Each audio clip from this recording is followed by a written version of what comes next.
kami untuk mengikuti kelas ini. Kami tahu Tuhan, kelas ini kami akan belajar mengenai Engkau, dan kami juga akan memahami, mengetahui betapa besar kuasa-Mu, kebaikan-Mu, rencana-Mu di dalam kehidupan kami. Kami percaya Tuhan, tidak ada yang kebetulan. Kami pun hadir di dalam kelas ini bukan satu kebetulan, tapi semua ini bagian dari rencana. Berikan kami kekuatan, berikan kami hikmat, agar kami boleh sama-sama mengerti, memahami Engkau melalui kitab firman-firman-Mu. Inilah doa kami, berikan kami kesehatan dan kekuatan, agar kami boleh mengakhiri kelas ini dengan baik.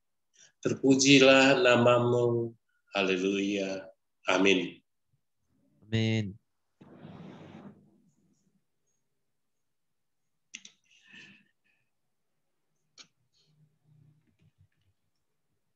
Ya, adik-adik, ini memang saya minggu ini luar biasa tugas-tugas kampus.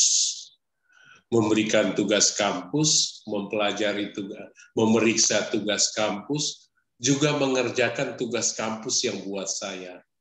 Jadi, tapi hanya karena saya yakin tidak ada yang kebetulan, dan saya yakin Tuhan menempatkan saya di dalam semua ini, termasuk di dalam kegiatan Borneo Ministry, bukan kebetulan. Kita akan tahu biasanya berapa tahun kemudian, berapa bulan kemudian, berapa minggu kemudian. Yang pokoknya tidak ada kebetulan. Rencana Tuhan itu selalu berjalan dalam satu proses yang kita tidak pahami. Ya. Begitu juga adik-adik sekalian ya. Omong-omong, kebetulan saya melihat dan membaca beberapa sumber.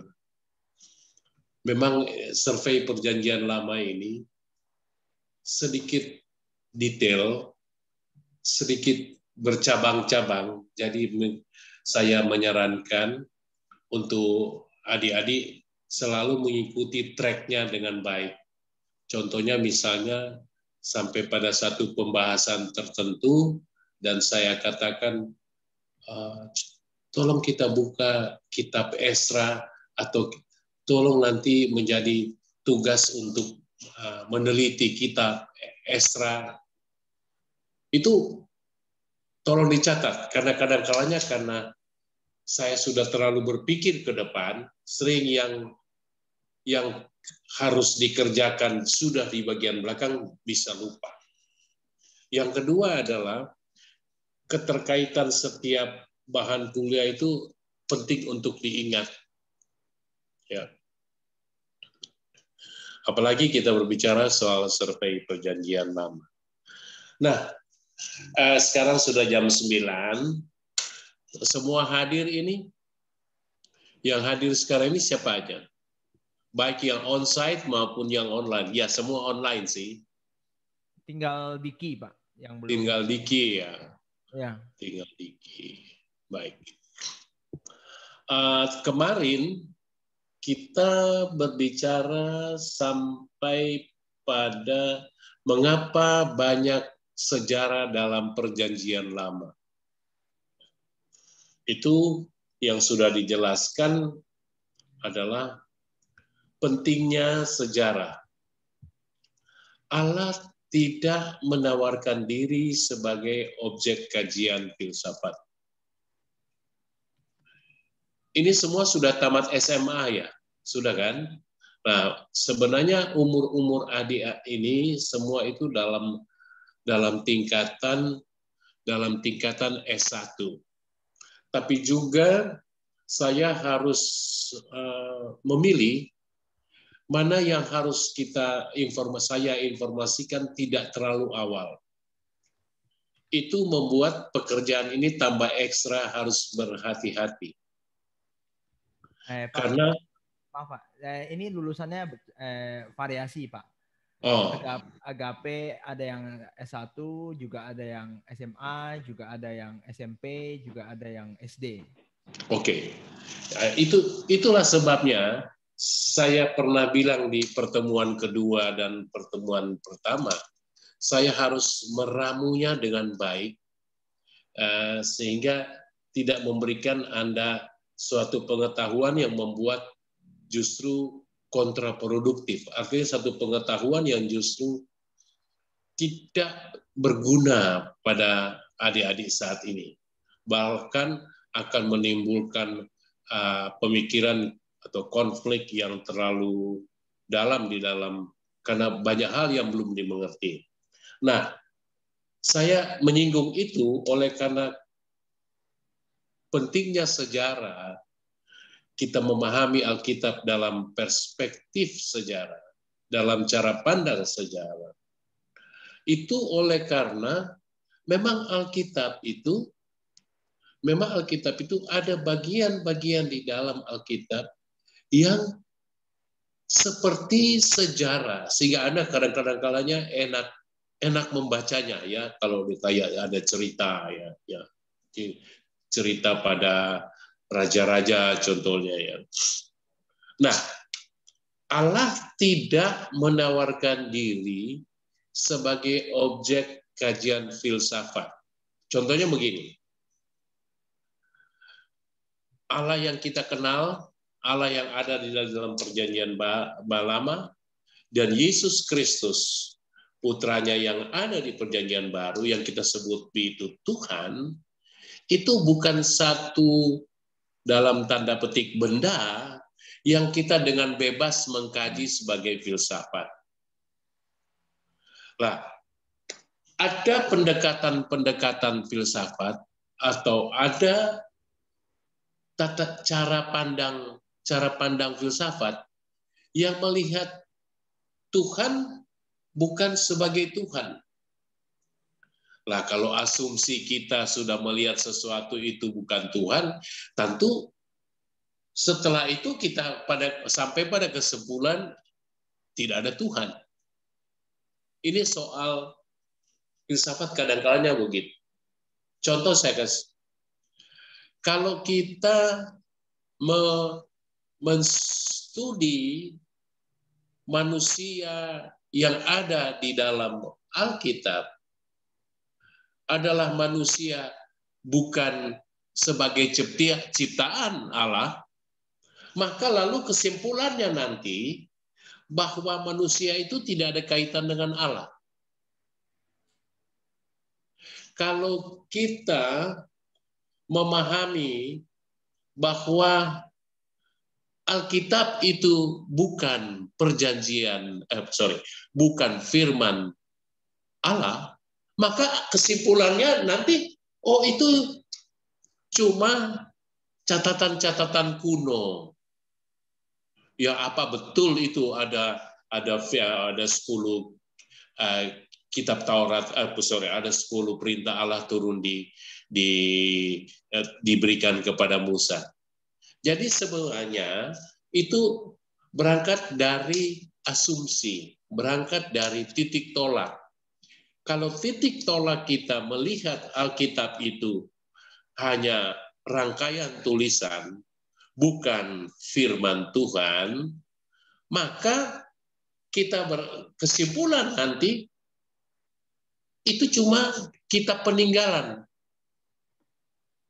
Jadi adik-adik jangan kaget ya kalau dalam menginjil, dalam bergaul dengan teman-teman, sudah ketemu dengan siapa saja, itu akan ada orang suka mempertanyakan atau dalam arti menggodai. Menggodai itu dalam arti begini, mau coba-coba, apa ini orang ini mengerti.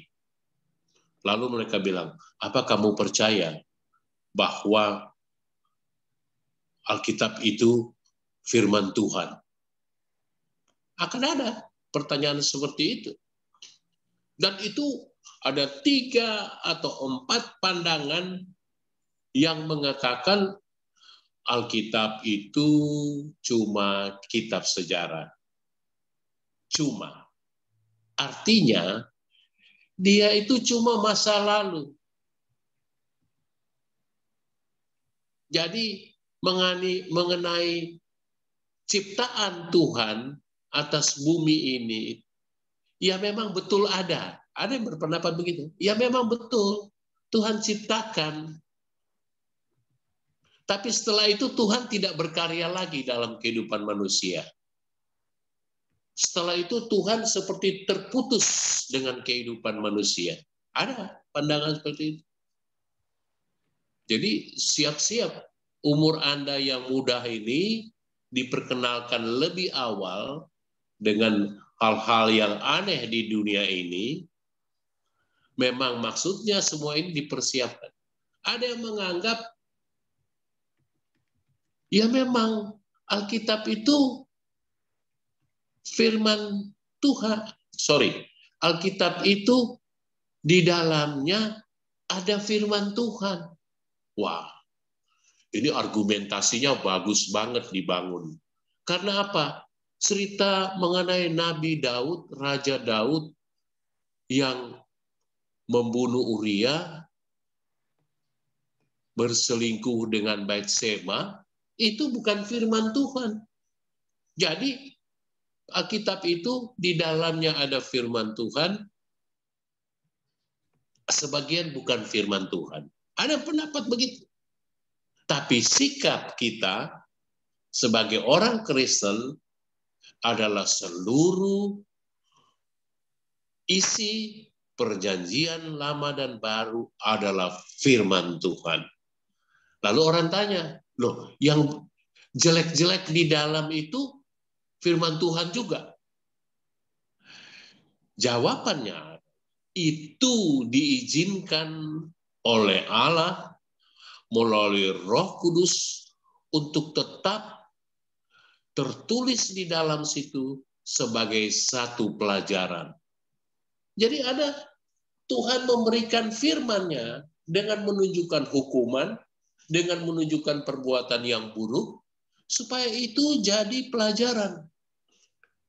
Maka itu bagian juga dari firman Tuhan. Ya kan? Karena waktu kita melihat janji Tuhan kepada David dan Salomo menggantikan posisi David, memang itu tidak bisa diputuskan dengan perbuatan David yang buruk. Itu satu paket. Tapi Tuhan bermaksud mau menunjukkan dengan izin Roh Kudus, dia tetap ada di dalam Alkitab, masuk di dalam Alkitab, masuk di dalam kanonisasi, ya, sehingga itu diakui sebagai firman Tuhan. Jadi begitu banyak cara berpikir orang saat ini mengenai Alkitab. Saudara-saudara kita dari seberang, ya, diajarkan lagi oleh mereka punya pemimpin-pemimpin, ya, yang mengatakan, wah, Alkitab itu sudah rusak. Lebih baik saya bilang, kalian dengar dari saya, daripada kalian dengar dari orang lain. Alkitab itu, tercerai-berai.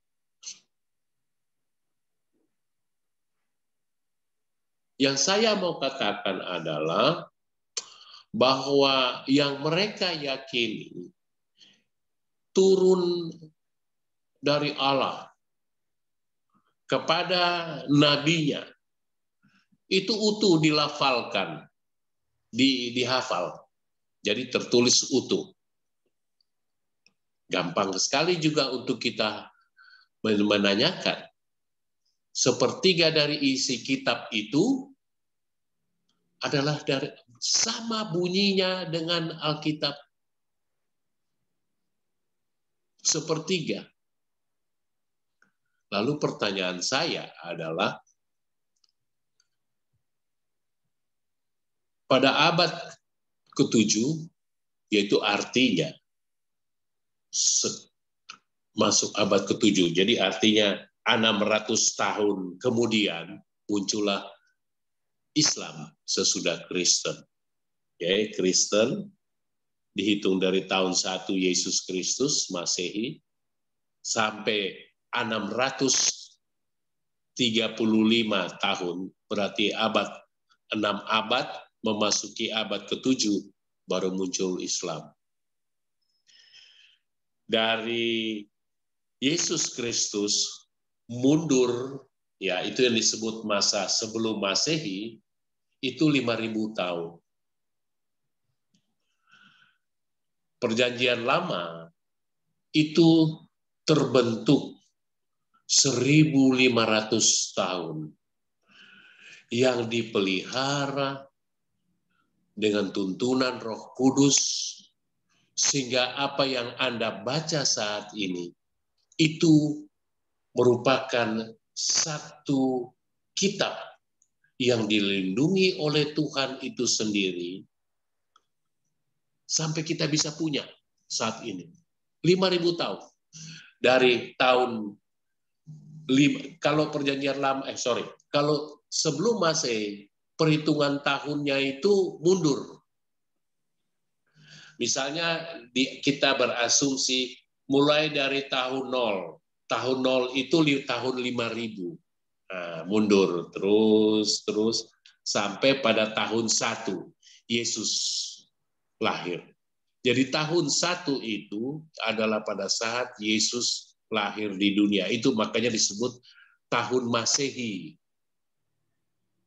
Tetapi pada tahun Masehi ini baru mulai 1 sampai sekarang 2021. Jadi sampai di sini baru kita bisa memahami sedikit ya. Nah, pertanyaan saya, satu kitab yang sudah teruji, terpelihara dari tahun 5.000 sekian sampai tahun 1. Dan tahun 1 sampai tahun 2021 terpelihara. Di mana itu bisa dikatakan, wah itu Alkitab sudah porak-poranda, sudah itu kan perbuatan manusia. Orang melihat Alkitab itu yang disusun memang oleh manusia, tapi bukan disusun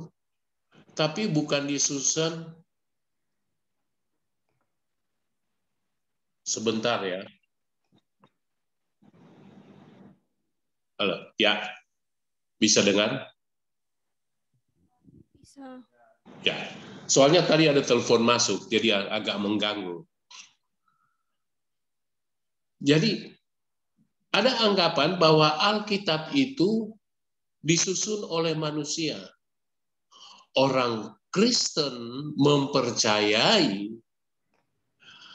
Tuhan melalui Roh-Nya yang kudus menuntun, menginspirasi, sehingga ada Yeremia yang menulis, ada Nehemia, di Perjanjian Baru ada Matius, Markus. Jadi dasar daripada Alkitab memang ditulis oleh manusia pada masanya dengan kelebihan dan kekurangannya sebagai manusia. Tapi dia menulis itu oleh karena dengan inspirasi dari Tuhan.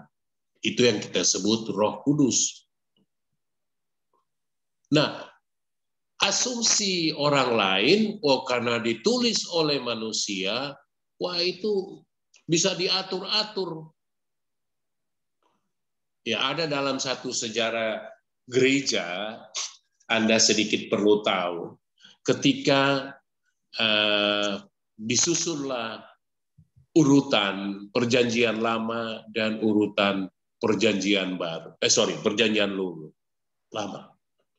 Kemudian ada satu masa perjanjian baru. Nah, disusun ini bukan disusun oleh satu orang, bukan oleh 2 orang atau 100 orang. Dalam tempo 3 tahun, 5 tahun, 10 tahun. Tidak. Perjanjian lama itu mengalami proses perlindungan, melihat kembali dalam masa yang cukup lama.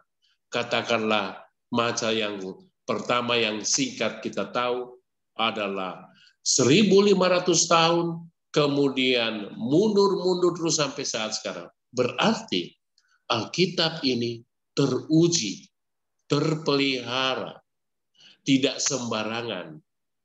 Memang ada para ahli orang Kristen, ya, tapi disebut Kristen liberal, yang melihat, ya, kalau tidak salah James Barr, yang mengatakan, wah itu kan isi Alkitab, kitab-kitab dalam perjanjian lama itu kan hanya para orang-orang Kristen, tokoh-tokoh Kristen yang duduk, yang memutus, oh ini kitab ini perlu di sini, kitab ini tidak perlu ada di sini. Lalu yang kitab lain dibuang. Tidak perlu masuk di kitab perjanjian lama, dan ini tidak perlu masuk dalam kitab perjanjian baru.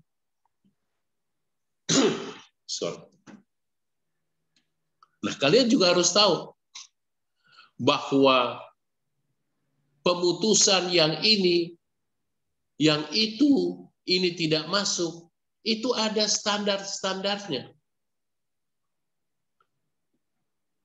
Kalau di perjanjian lama, kitab-kitab yang diterima di dalam perjanjian adalah kitab-kitab yang tidak diragukan keasliannya. Maksudnya keaslian itu bahwa dokumen aslinya tidak diragukan. Itu ada dalam ilmu arkeologi, sekarang berkembang teologi teologia, yang mempelajari tentang keaslian dokumen yang berkaitan dengan iman. Nah, yang grup yang mempelajari keaslian dokumen, keaslian ini dipelajari dari masa ke masa, dari masa ke masa dengan orang-orang yang berganti. Tapi dengan satu standar, dengan satu kriteria yang tidak mudah dibuat atau tidak mudah dibuat supaya semua orang setuju untuk kepentingan tertentu. Jadi kita harus pahami bahwa semua, baik penemuan kitab-kitab, dokumen-dokumen arkeologi tua, sampai kemudian diakui menjadi bagian dari Alkitab, adalah pekerjaan Roh Tuhan. Nah, sekarang ini kan banyak kitab-kitab berebar, ya, terutama kitab-kitab perjanjian baru, ya, yang dikatakan, oh, ini ada Injil Judas, oh, ada ini Injil Barnabas, ya, di luar dari perjanjian, buku-buku yang ada di perjanjian baru saat ini, itu dipakai oleh orang-orang untuk menyerang orang Kristen. Wah, yang kalian pelajari sebagai Alkitab itu, contoh, ada lagi yang kalian tidak akui. Contoh, ada lagi yang tidak kalian akui, tidak masuk dalam Alkitab kalian. Tapi ini, semua yang mereka bilang kitab Barnabas, yang mereka bilang kitab Judas, ada kitab Maria, ya, itu muncul selalu kira-kira di atas 150 tahun dari Barnabas hidup, dari Yudas hidup, dari Maryam hidup. Jadi ini Anda harus tahu ini. Tapi kitab yang kita kenal di dalam perjanjian baru adalah kitab-kitab yang memang ditulis oleh penulisnya di dalam satu masa tidak lebih dari 100 tahun. Artinya, kalau Yesus itu lahir dihitung tahun 1, sampai kemudian Yesus pergi dari dunia, pergi ke surga tahun 33, maka tulisan-tulisan itu pasti yang ditulis oleh para murid-muridnya itu akan dimulai, atau mungkin bisa lebih cepat 5 tahun ke depan, atau 10 tahun ke depan, bisa dimulai dari tahun 34, katakanlah sampai tahun 100 atau tahun 120. Nah, kitab-kitab yang muncul yang mereka bilang, itu ada kitab lain di luar perjanjian yang kalian, perjanjian baru yang kalian pegang, semua kitab itu di atas 120, 150 tahun. Lah, siapa yang tulis? Bahkan ada satu kitab, kalau nggak salah kitab Miriam, ya, Injil Maryam atau Injil Barnabas. Injil Barnabas itu baru muncul dokumennya 300 tahun sesudah Masehi, artinya di tahun 300. Sebentar, saya bisa salah. Ya, 300, kemudian ada kitab apa lagi satu ya, saya lupa. Yang baru muncul di abad ke-6. Abad ke-6 berarti tahun 600 sekian baru munculnya Islam. Yang cenderung menulis bahwa akan datang seorang nabi. Ya, kita orang Kristen tidak menerima itu, karena yang kita tahu perjanjian lama, perjanjian baru itu satu dengan yang lain saling terkait. Apa yang ada di perjanjian lama tidak bisa dihapus-hapus, apa yang ada di perjanjian baru tidak bisa dihapus dan menggenapi yang ada di perjanjian lama. Jadi nggak bisa dibuat-buat, ya. Menggenapi yang ada di perjanjian lama. Kalau yang dikatakan mereka itu betul, mana dasarnya di perjanjian lama? Mana dasarnya di perjanjian baru yang sekarang secara otoritatif diakui sebagai Alkitab? Jadi gereja layak mempertahankan apa yang dipandang kudus oleh Tuhan. Bukankah Tuhan itu adalah dalam kehidupan di dunia, adalah itu gereja sendiri? Tentu ada orang memahami yang dibilang firman Tuhan yang datang dalam bentuk ilham. Kita tidak menolak itu. Karena banyak dalam perjanjian baru juga, perjanjian yang turun ke nabi-nabi dalam ilham, dalam bentuk penglihatan, yang ditaruh oleh Allah di dalam kepala oleh seorang nabi, dalam kata supaya diingat. Kita tidak menolak itu. Tetapi mana bukti sejarah yang bisa menguatkan itu? Kalau kita melihat satu nabi yang ada di perjanjian lama, katakan Nabi Mazmur, bukti sejarah, Nabi Daud, bukti sejarah ada. Dia pernah raja.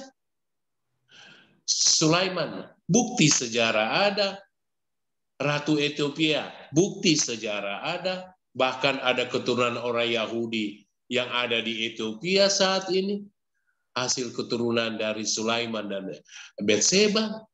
Jadi ada bukti-bukti sejarah yang bisa kita pegang bahwa oh itu yang isi di Alkitab Betseba dengan Sulaiman itu ada buktinya sekarang. Nah, kalau satu firman kita bilang itu diterima di satu tempat yang tertutup, siapa saksinya?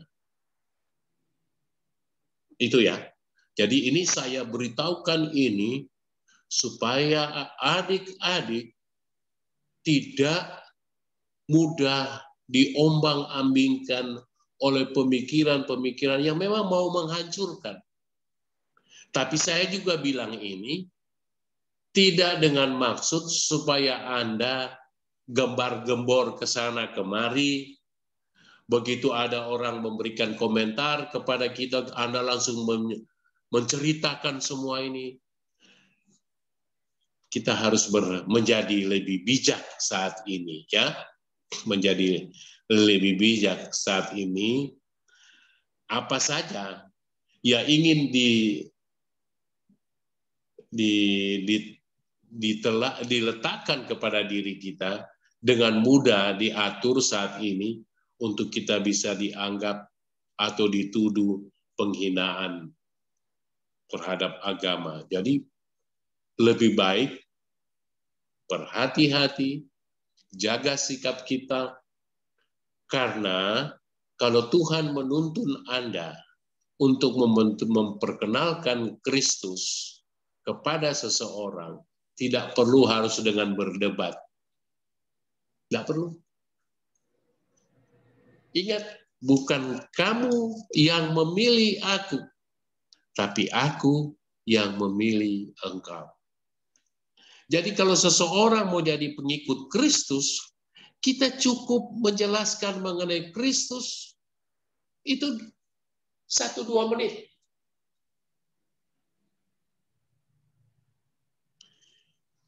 Nanti saya lanjut. Tapi saya mau kembali pada track kuliah kita, pentingnya sejarah, dan saya sudah menjelaskan dengan cukup mendalam mengenai pentingnya sejarah. Allah tidak menawarkan diri sebagai objek kajian filsafat. Allah, sebentar ya.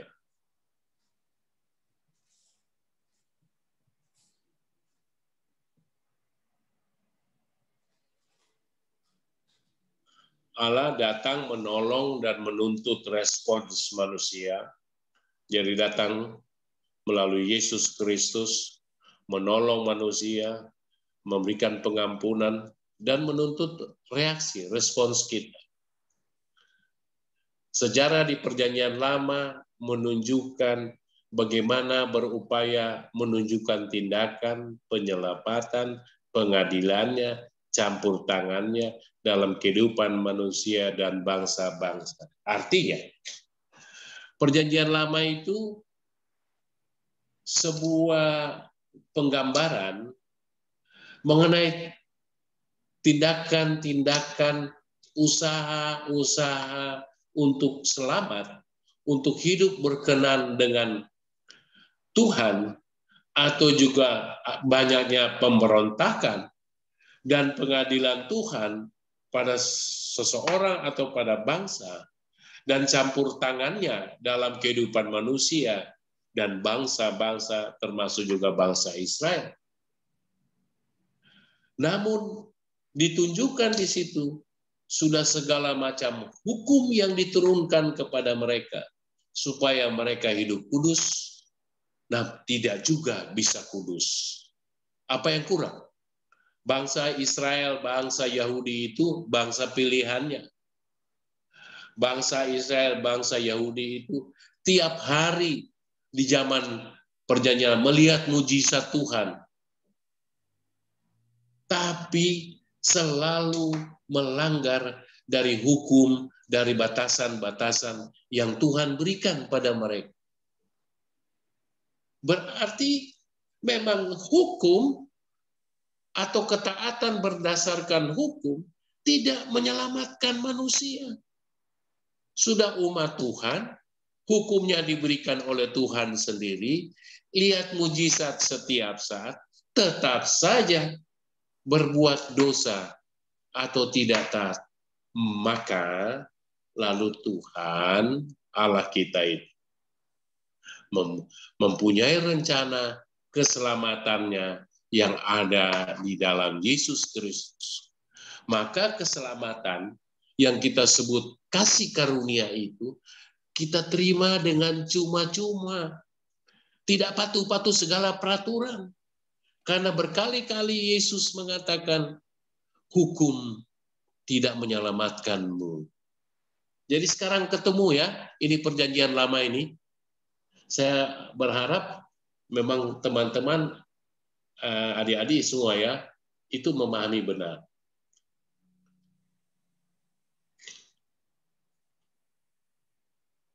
Nah, ini satu informasi saja bahwa kalau kita memberikan, katakanlah sharing firman, ya, kita nggak perlu dengan pakai gagasan yang kedengarannya luar biasa, ide-ide abstrak, baru memulai memberikan firman. Nah, tidak. Cukup ya dengan membicarakan realitas Allah, realitas Tuhan, ya. Nggak usah dengan pakai gagasan yang begitu indah kedengarannya, tapi lalu kita membuat orang bingung. Orang orang tidak memiliki sejarah, orang tidak mempelajari sejarah. Ini dalam kaitan yang kita sedang bicarakan. Kenapa di dalam perjanjian lama ada juga sejarah? Seperti seorang yang sakit dan tidak mempunyai ingatan tentang masa lampau.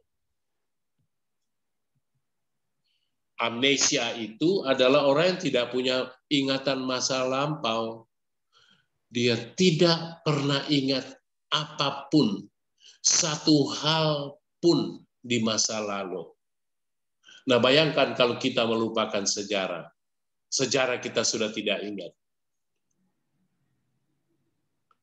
Jadi, ada orang bilang mengambil posisi yang ekstrim. Alkitab itu kan sejarah.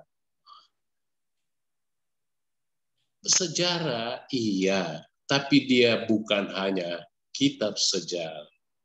Yang terutama, dia adalah kitab firman Tuhan.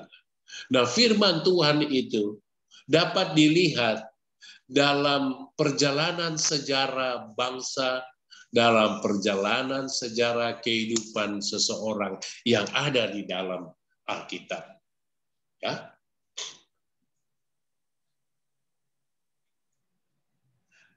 Nah, selanjutnya.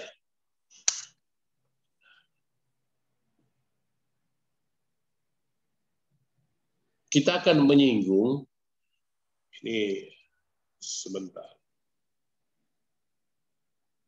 ada kesalahan.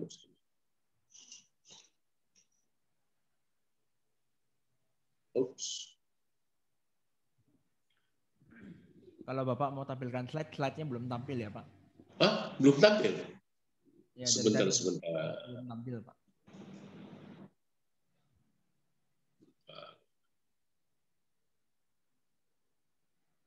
Bentar ya.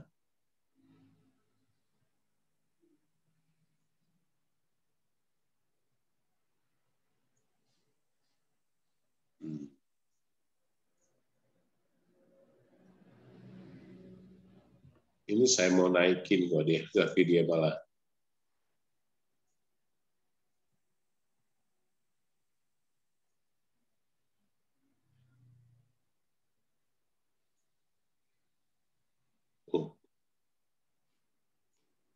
Ini kok nggak bisa dia ke atas ya?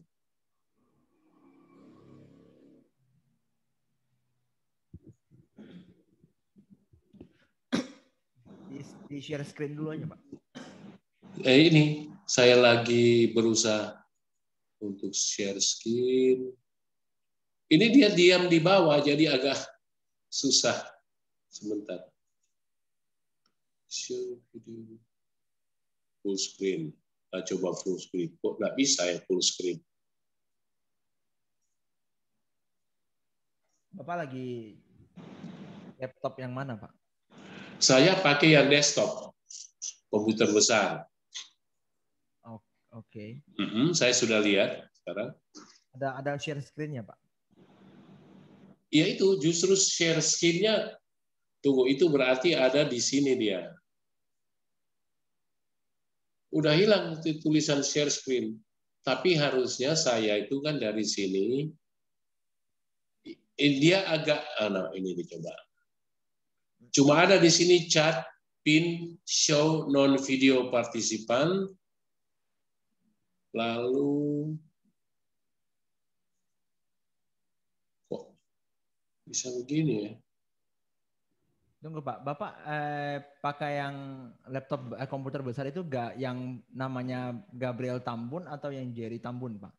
Yang Jerry Tambun. Ah itu kan belum di share screen sih itu. Oh, kalau saya belum share screen, sebentar ya.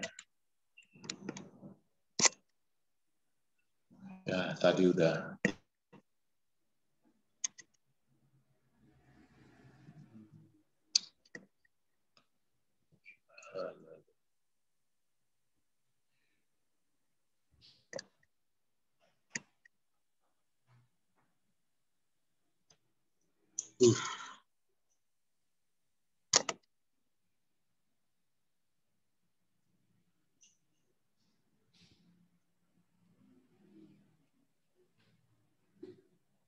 Nah, yang di Android itu sudah ya.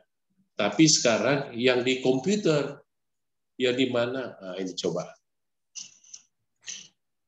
Sekarang saya mau share screen ya.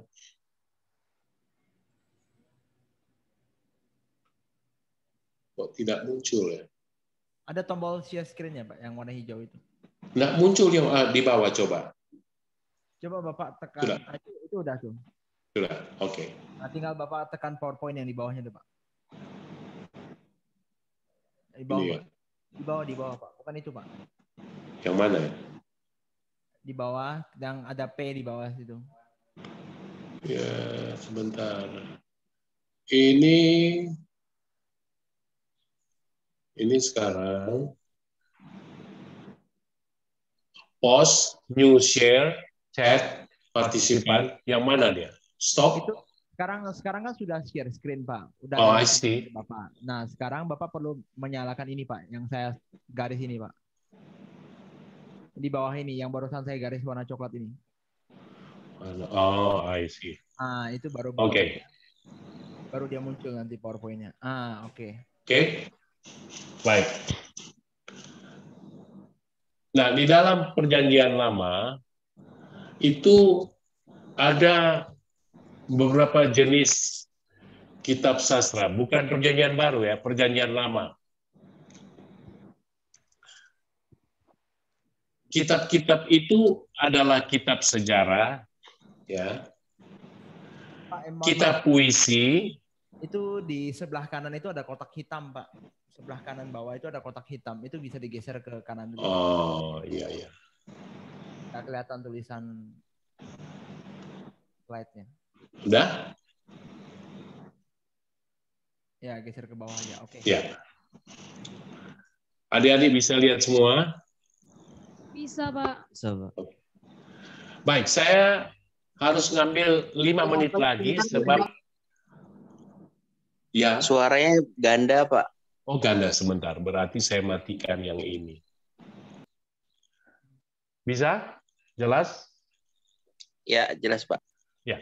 Jadi di dalam perjanjian lama itu kita akan menemukan adanya kitab-kitab, ada kitab-kitab, buku-buku lah ya, buku-buku yang sejarah, gitu. Ada buku-buku yang isinya kayak syair, puisi. Ada buku-buku yang isinya hikmat. Ada buku-buku yang isinya kisah para nabi.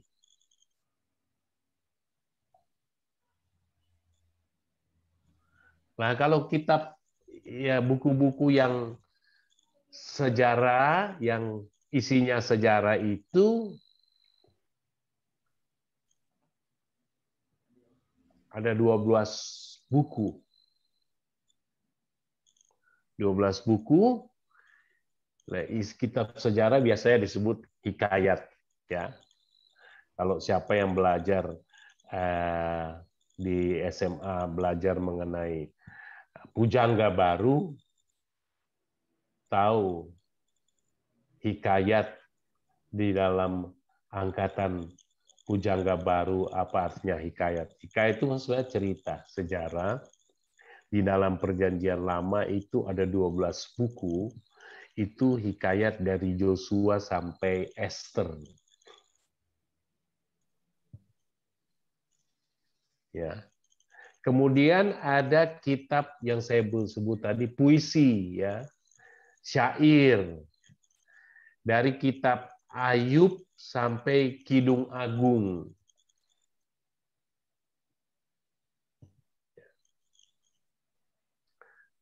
Syair, puisi, sastra itu maksudnya ya. Ada kitab hikmat. Saya ingin nanti adik-adik cari kitab apa aja itu yang dimaksudkan dengan hikmat. Ya, kitab hikmat. Di sini yang saya jelaskan sekarang. Ada kisah para nabi. Ya. Ada kisah para nabi. Itu Nabi Yesaya sampai Daniel, sampai nabi-nabi kecil, termasuk Hosea, sampai Maleaki.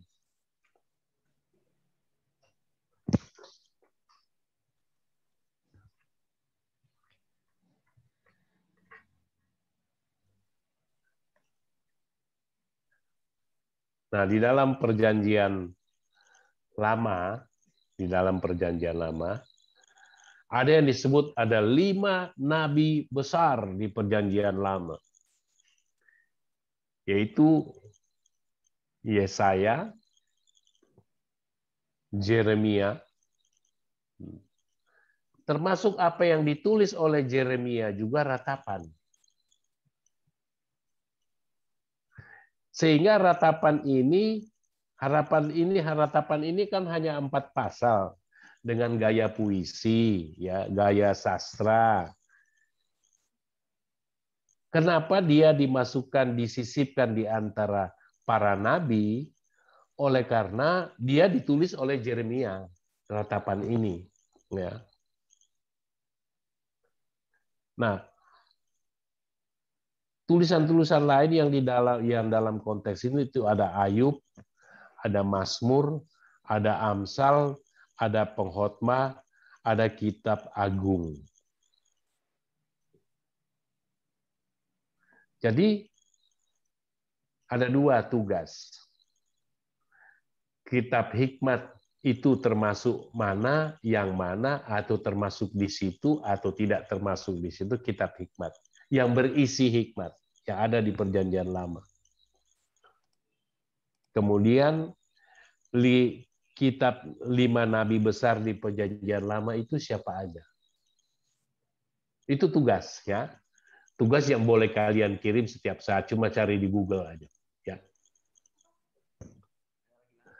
Nah, apa tadi, Pak? Ya. Yang tugasnya, Pak? Tugas itu kitab hikmat yang berisi hikmat, kitab yang mana ya di Perjanjian Lama? Bisa termasuk yang saya sudah sebutkan, atau juga mungkin belum termasuk yang saya sudah sebutkan. Yang kedua, 5 nabi besar di Perjanjian Lama itu yang mana? Ya, dari yang saya sebut itu yang mana? Dan saya sudah sebut tadi Yesaya, Jeremia, Ayub, Mazmur, ya, Amsal, Pengkhotbah, Kidang. Itu apakah membenarkan itu atau mengurangi atau menambah dari yang saya sebut tadi? Ya. Iya, Pak. Oke. Sekarang kita stop dulu sampai di sini. Ya. Tapi saya akan kembali pada tugas pertama yang pada hari ini adalah bagiannya siapa ya? Sebentar. Yosua dan Daniel, Pak. Ada sekarang? Ada di online atau tidak Ada, ada? Pak. Ada, Pak. Ada? Oke, silahkan Joshua.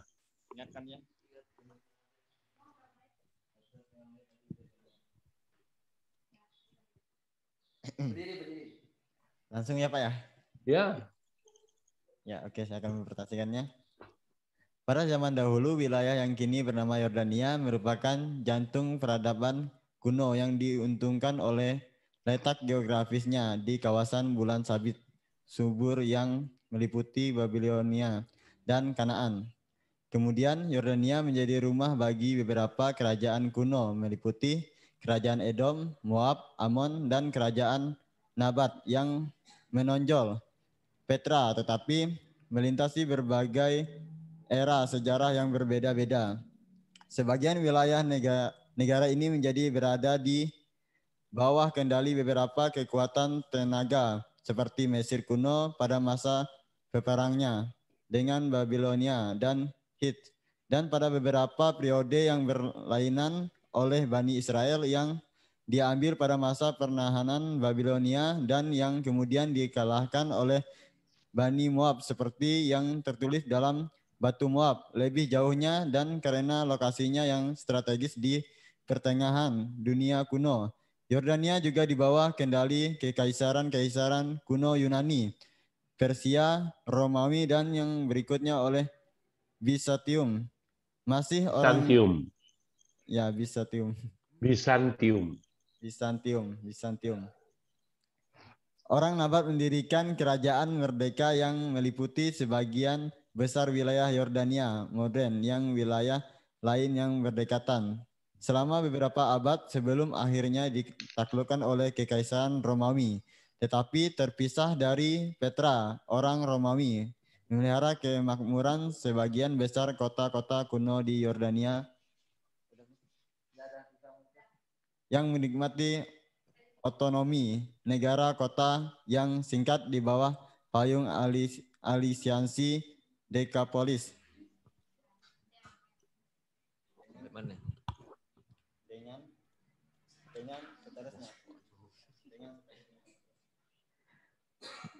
Dengan mundurnya Kekaisaran Romawi, Yordania menjadi berada di bawah kendali kerajaan Arab Ghassan pada abad yang ke-7. Dan karena kedekatannya dengan Damaskus, Yordania menjadi salah satu ranah penting bagi kekafiran Islami Arab dan oleh karenanya pula menggambarkan beberapa abad kestabilan dan kemakmuran yang mengizinkan bergulirnya identitas Arab Islami terkini. Pada abad yang ke-11, Yordania menyaksikan sebuah fase ketidakstabilan sebab ia menjadi salah satu zona inti perang salib yang berujung pada kekalahan oleh dinasti Ayyubiyah. Yordania juga menderita akibat serangan Mogol yang dihalang-halangi oleh makhluk. Pada tahun yang ke-16, Yordania menjadi bagian dari Kesultanan Utsmaniyah dan tetap dalam keadaan demikian hingga tahun yang 1918 ketika Angkatan Darat pemberontakan Arab Raya mengambil alih dan mengenggamkan Yordania terkini atas bantuan dan dukungan suku-suku Yordania setempat. Terima kasih. Daniel ya? Ya Pak. Ya. Oke, dari yang dibaca tadi atau yang kalian dapat itu ya, Daniel dan Joshua, apa yang paling diingat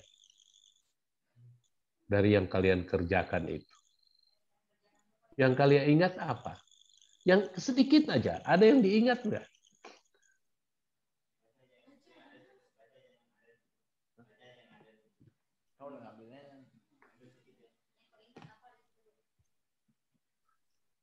Ada yang diingat nggak?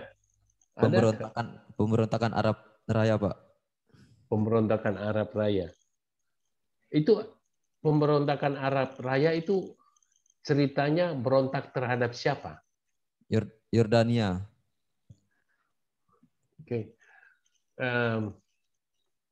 Jordania itu negara yang indah loh, supaya kalian tahu. Saya belum ke sana.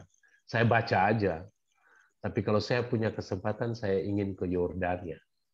Ada satu bagian dari Jordania yang sangat indah, yang disebut Petra.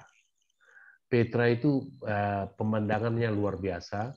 Saya dengar dari teman, saya baca, dan saya lihat di film yang disebut Petra, tempat yang unik yang ada di Jordania. Itu bagus pergi ke sana. Ya. Nah, kalau Joshua, mana Joshua? Joshua? Ada yang Joshua ingat nggak? Ya.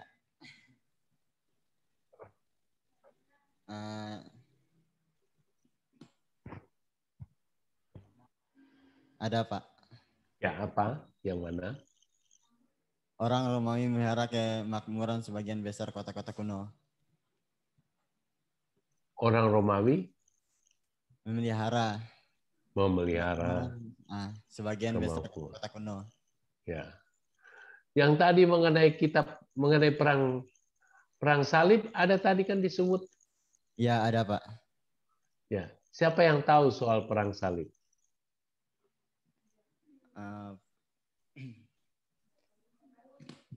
Tahu sih ceritanya, cuman secara kayak itunya kurang itu, Ya. Pak. Perang salib itu sedikit-sedikit aja. Taunya sampai di mana coba?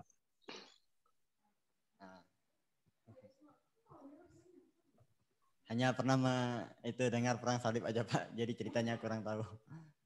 Ya, paling bagus ya. Kalian cari tahu sendiri. Sekarang kan digital luar biasa, apalagi kalian generasi muda ini, generasi Y kali, yang generasi umur berapa ya? 20, berarti generasi Y. Ya, itu sangat terupdate dengan masalah digital. Kalian lebih hebat dari yang tua-tua umur-umur seperti saya ini. Ya, lebih hebat. Itu cari di Google itu perang salib itu apa sebenarnya, gitu. Karena biasanya orang Kristen itu cepat pengetahuan mereka dari segi yang berkaitan dengan Alkitab dan keagamaan. Makanya kita disebut di dalam Quran mereka, kita disebut anak-anaknya ahli kitab. Di alam Al-Quran kita itu disebut anak-anak ahli kitab. Ya kita ini, karena memang kita sangat dianggap oleh mereka dulu anak-anak yang memahami kitab, yang memahami kitab perjanjian lama itu dan perjanjian baru. Dan kaitan dengan sejarah lah. Perang salib ada kaitan dengan sejarah perang antara Kristen dan Islam selama 7 kali. Perang menang, ada yang kalah. Perang lagi menang, ada yang kalah. Perang lagi, itu sampai 7 kali perang salib. Jadi kalian harus baca sekedar pengetahuan, ya. Iya, Pak. Baik. Berikutnya siapa ya? Siapa berikutnya? Kan Daniel, Joshua, tunggu saya melihat ini.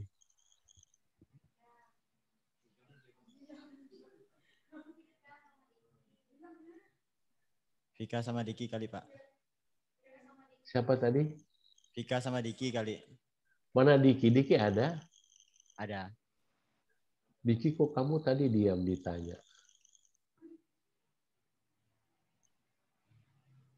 Oke, tunggu saya lagi lihat namanya. Ini kan ada jauh di slide ya. Diki, Riyadi, Salvika, Mesir kuno ya. Oke. Iya, Pak. Sebentar. Baik, silahkan.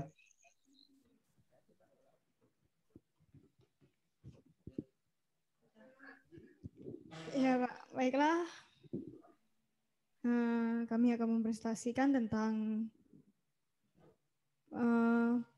tugas yang telah diberikan kepada kami yang berikan gambaran atau uraian singkat tentang Mesir, yaitu Mesir kuno adalah sebuah peradaban besar yang terletak di sebelah timur Laut Afrika.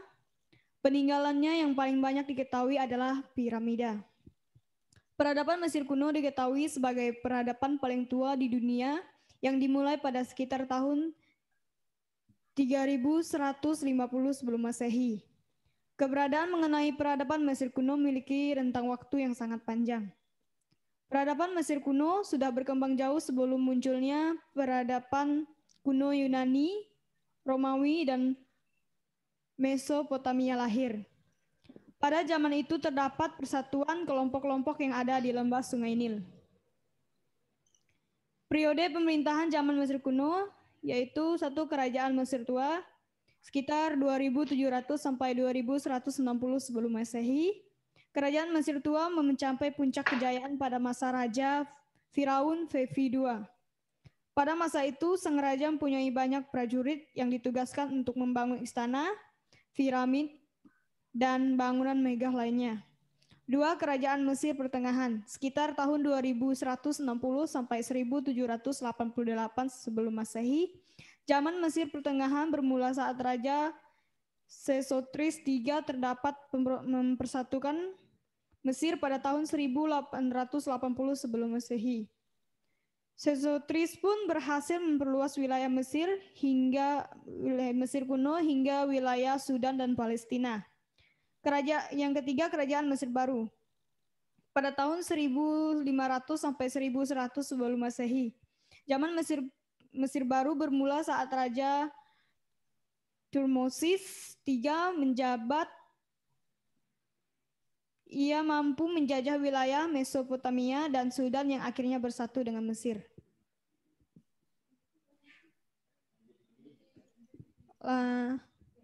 Dilanjut Bang Diki.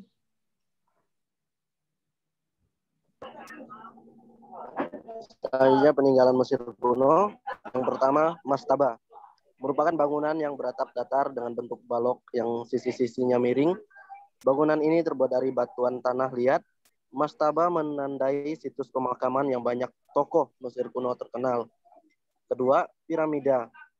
Piramida Mesir merupakan sebutan untuk bangunan piramida di Mesir yang merupakan bangunan kuno berbentuk dengan struktur batu. Tiga, Sphinx merupakan makhluk mitos bertubuh singa berkepala manusia dalam mitologi Mesir yang diabadikan dalam bentuk patung. Sekian. Ya, terima kasih. Diki dan Salvika ya. Iya, Pak. Oke. Jadi kalau mau komunikasi dengan saya sudah kasih, bisa lewat WhatsApp. Waktu saya sudah habis. Ya, ini sudah jam 10 waktu Manado. Ya. Jam 9 waktu kalau di Singkawang jam berapa sekarang? Jam 9, Pak. Ya, jam 9, Jam Pak. 9, ya. Beda 1 jam. Baik, terima kasih banyak dan kita akan ketemu minggu depan. Tuhan memberkati. Silakan salah satu berdoa untuk mengakhiri pelajaran ini. Ya, baiklah, mari kita satu dalam doa. Tuhan Yesus, terima kasih ya Tuhan. Kami telah mendengarkan sebagian firman-Mu Tuhan. Biarlah setiap pelajaran yang disampaikan oleh Pak Jerry ya Tuhan bisa menjadi berkat bagi kami ya Tuhan. Bisa kami gunakan setiap pelayanan kami dan bisa berguna juga dalam